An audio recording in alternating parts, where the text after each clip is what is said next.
How you doing? Gavin here from the Growing Younger team, and today's workout tip Wednesday is about the good old rusty knees. Okay, so what we find is, and me, this is quite a subject close to my heart, is that I've had lots of knee injuries. I've had 8 knee surgeries between both knees, and you know, time after time, I went through like 6 years of operations, taking out meniscus, which is cartilage.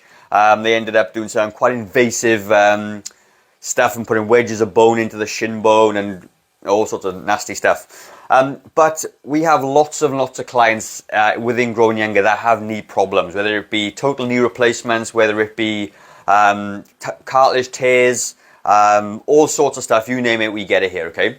And one of the big things that we look at and what we see is a lack of quad strength, okay? Now, like what we also see as well is combined with a knee injury, there's obesity with that as well. So what you find is that you get a very weak knee, you get very high volumes of weight on that knee, and it causes lots and lots of knee pain.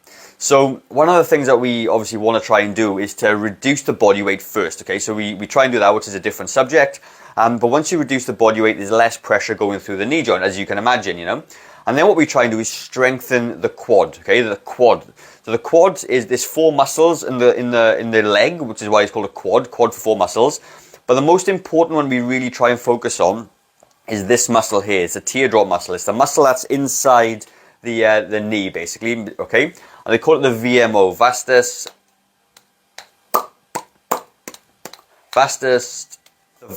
medialis oblique, okay? So it's this big muscle, it's a teardrop muscle.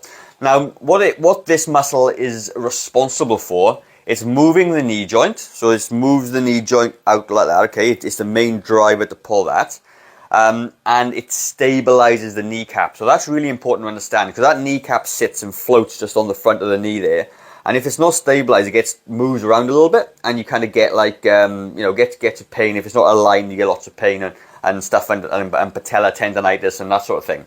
So what we try and look to do is strengthen that. Now, one of the best quad exercises out there are squats, okay? But what you got to understand is some people can't do a squat because the knee hurts. And because there's so much weight on the knee, it makes squatting really difficult. So what you need to do is take a couple of steps back and go, right, what can we do to isolate the quad muscle that's not going to hurt it down the track? So you can strengthen this up, you can work on losing weight at the same time, and then hopefully once this joint gets nice and strong, and the weight comes down, you're going to have less pain overall, okay? And like for me, I'm going through 8 knee surgeries. It's super important to do this.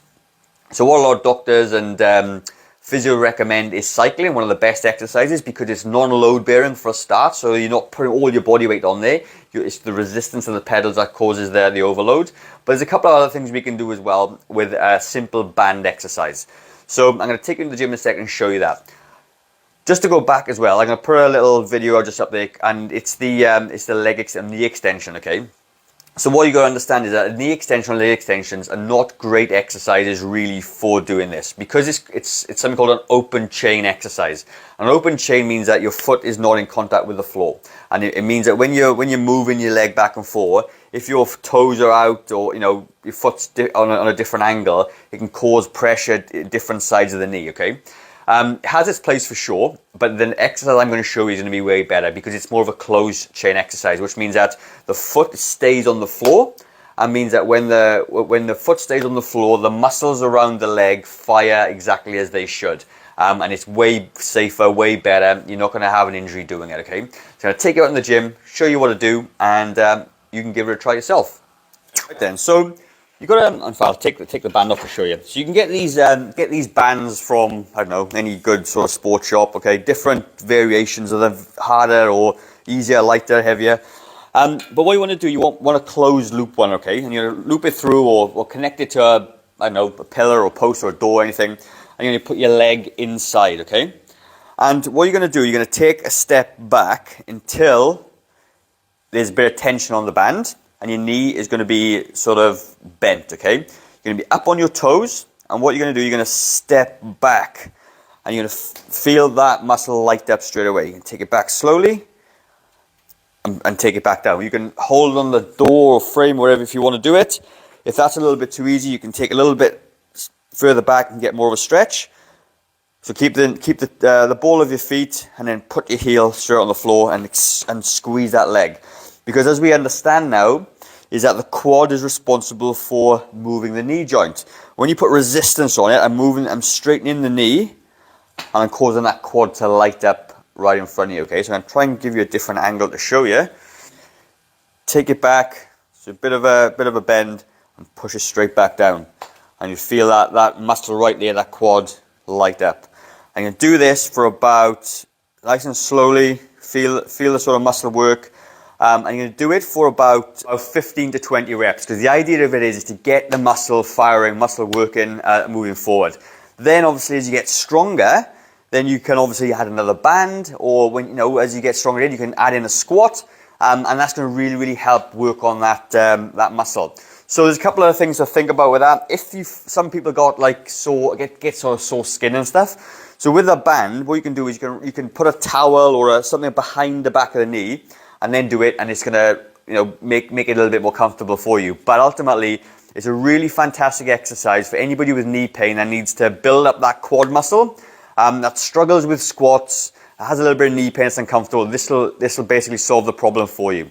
So that is really it from me. If you've got any comments, if you like the video, please leave a comment down below. Just give a thumbs up, whatever you need to do.